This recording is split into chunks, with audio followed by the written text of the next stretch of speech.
Sorry it disappeared for the past few weeks. This month especially has been National Guard activated in the streets. interesting.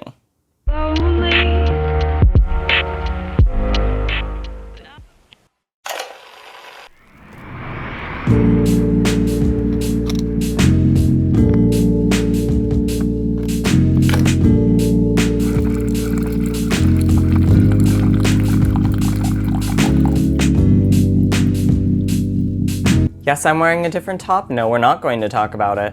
So, seeing as the world of politics has recently turned upside down, especially in America, I thought that I would give you a wonderful example of how to shut down all of the ignorant people who think they know what they're talking about, but in reality are making themselves look stupid. Because there are things called logical fallacies, which we all should have learned in 8th grade, and they seem incapable of having an argument without having hundreds of those riddled in them. So today I'm going to not only show you about what the logical fallacies are, but also give you some real-life examples of when they have occurred in recent history. Yes, most of these involve Trump because he is the biggest culprit. So I will be splitting this into 2 parts because, honey, there's a lot. So without further ado, let's hop right into these, shall we? Ad hominem, undermining arguments with personal attacks. Example, Trump saying Biden is untrustworthy because his son has been in jail and done drugs.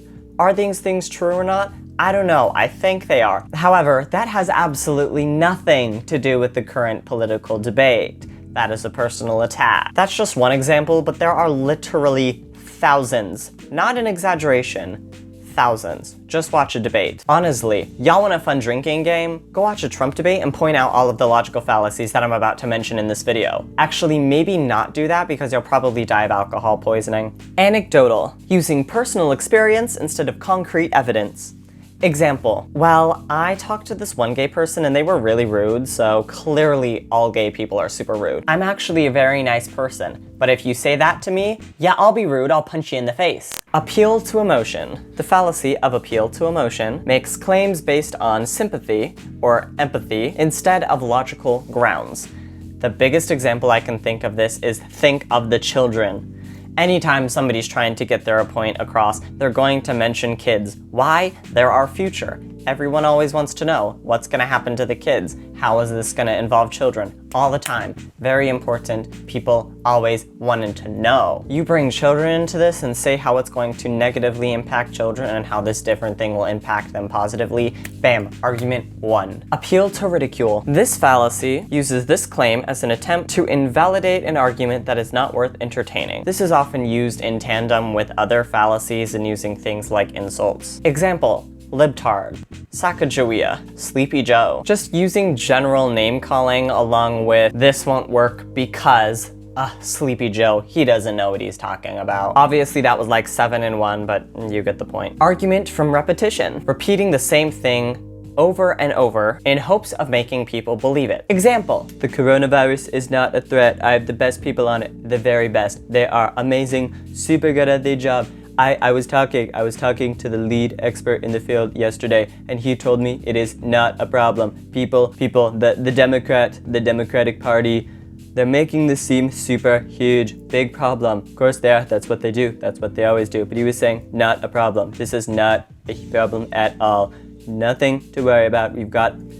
I could keep going, but I think you understand what I'm going at here. Bandwagon. Everyone else is doing it, so why don't I? Example, well, Trump says that trans people are bad, so clearly he knows what he's talking about. He's the president. Burden of truth. The burden of proof is on the person who makes the claim, not the person who denies or questions the claim. Examples, cancel culture and the internet as a whole. Cancel culture also applies for bandwagon. For example, this person has been accused of having relationships with a minor. Can you prove that? Well, it hasn't been disproven, so obviously it's true. Well, clearly it's not, because he's back stronger than ever, so now y'all look like clowns. That's what you look like. Continuum fallacy. Rejects a claim because it's not precise. This happens all the time with things relating with psychology and sociology. The brain is very complex, and as much as we try to understand it, there is still so much about the brain as a whole that we don't get. Additionally, gender and sex and all of that sort of stuff. It's not something that's precise. We don't understand it fully. The only thing we know is that it is for sure something that behaves this way. We just don't know why.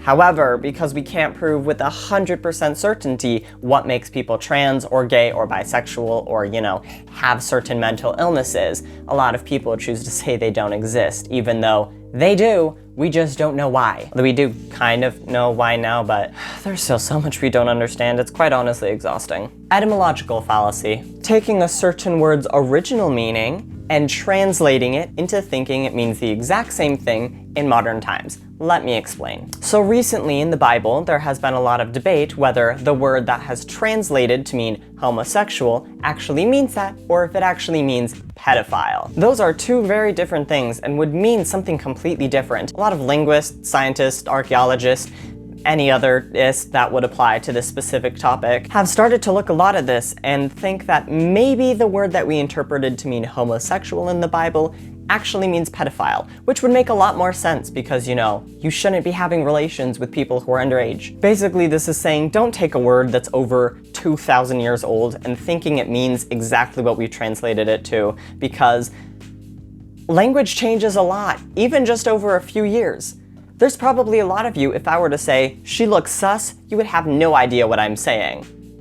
Language changes a lot, and you can't take its original meaning and thinking you'll be able to discover it or think it means the exact same thing today. The word eyeball didn't even exist until Shakespeare. Fallacy of composition and division. Assuming that one part of something equals the whole thing. Example, this liberal hates guns, so clearly all liberals hate guns. Just like the rest of the world, many Americans have many different opinions. Sure, there's probably many people who define themselves as liberals who don't like guns, but there's probably others that aren't necessarily against it. False cause and false attribution. False cause refers to an argument where someone cites subsequential events as evidence that the first event caused the second. False attribution happens when someone applies an irrelevant, biased, or unqualified information. Example of false cause: I vaccinated my child, and they got autism. Therefore, vaccines cause autism. Again, as I mentioned before, the brain is complex. The only thing we know with relative certainty is that boys are more likely to get autism than girls. That's it. We don't even know if it's genetic or not. False attribution, Facebook, facts. Now I'm sure if you're my age, you've either had a parent or a grandparent say, look at this thing I found on Facebook, and it turns out it's from The Onion and completely biased and fake. This would be taking one of those facts and treating it as if it was real, when it is clearly meant to be satirical or just straight up not true. Furtive fallacy. This occurs when the outcome seems to be caused by the malfeasance of the decision maker involved. Example, I saw a study saying that non-Christians are less happy than Christians. Of course it said that Bethany was funded by a Christian church. There was a hidden agenda. Genetic fallacy, saying that someone can accurately judge something or someone based on where it's from or originated. Slavery. Sorry, must be coming down with COVID or something.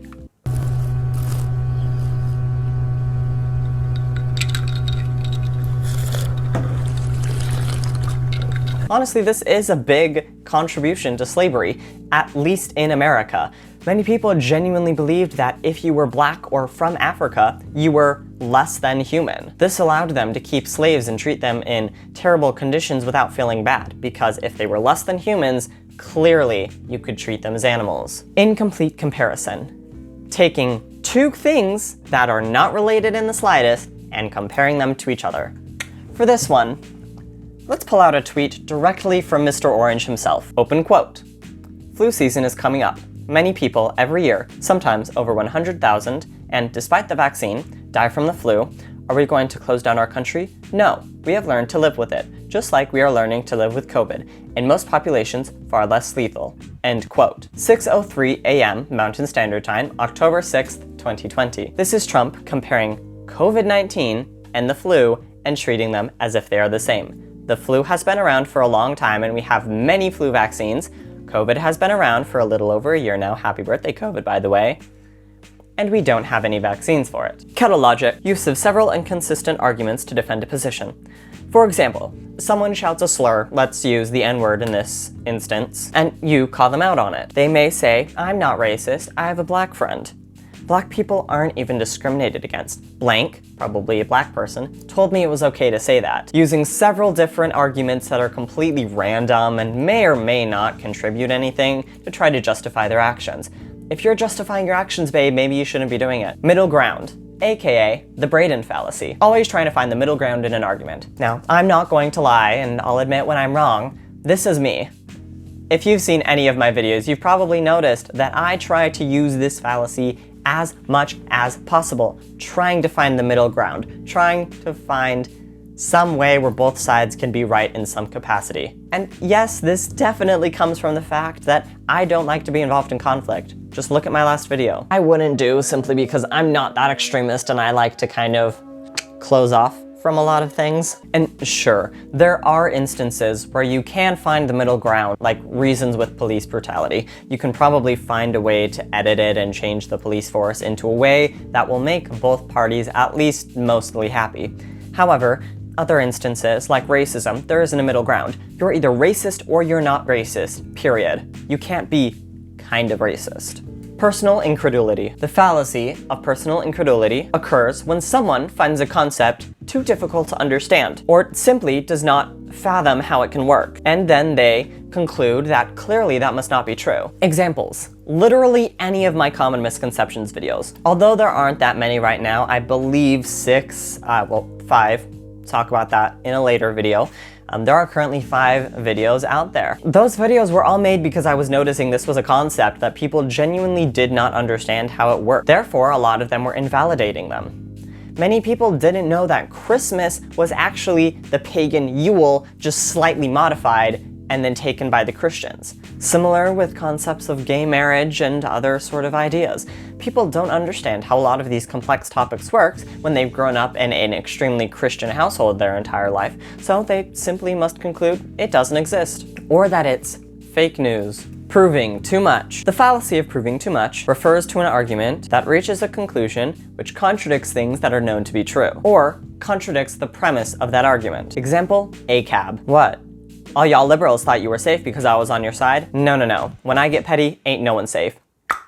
So yes, obviously there are people who say this kind of in a joking manner. For those of you who don't know, ACAB is an acronym that either stands for All Cops Are Bad or All Cops Are Bad, depending on how edgy you want to be. Although it is true that there is a lot of police brutality, and there definitely is something that needs to be done, it is impossible to prove that every single one of those cops are a bad person. At least one of them has to be good. Additionally, the premise of original issue is not that we must completely destroy the police and none of them should be allowed to work anymore. It is that we need to increase and change training for police, so that instead of giving, I don't know, however many weeks they are, they're given a proper course and proper education, including de-escalation techniques. Simply shouting that they're just doing their job, or that they're all evil, demonic monsters, isn't going to do anything, and completely undermining the argument of police reformation. See, this is an example of how that one fallacy is not a fallacy.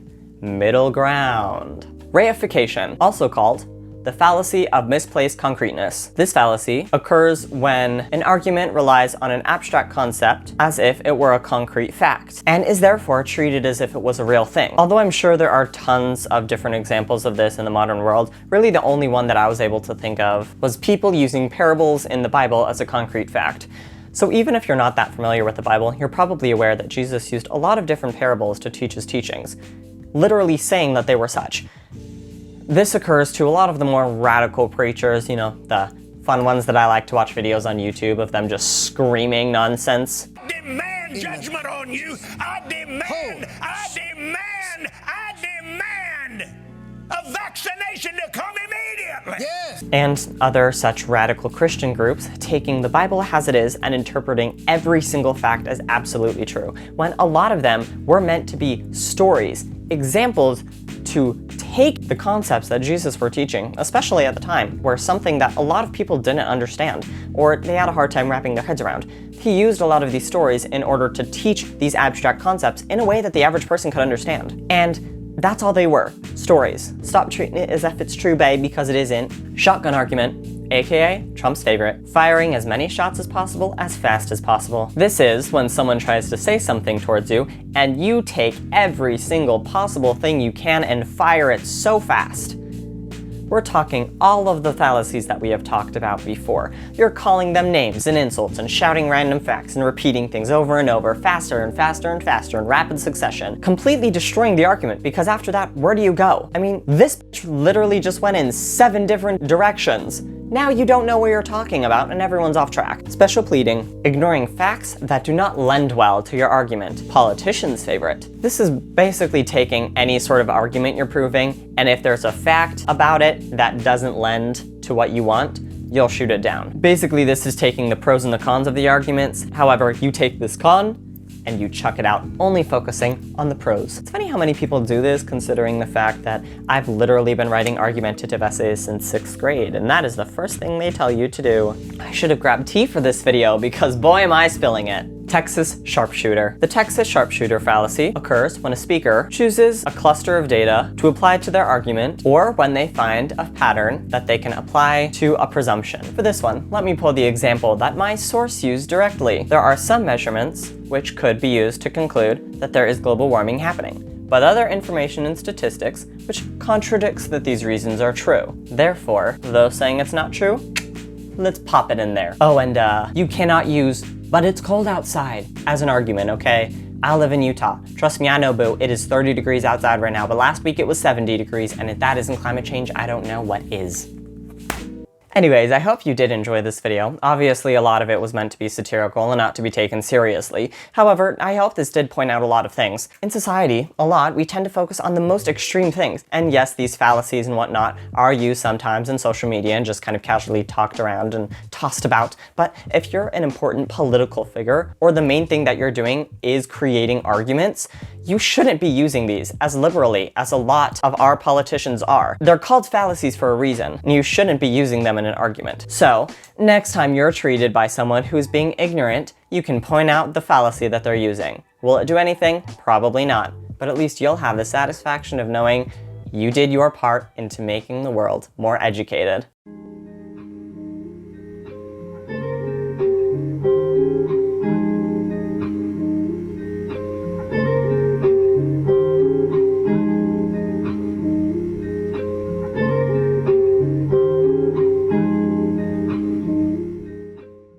Girl, I don't know if I want to make a part 2. That was exhausting.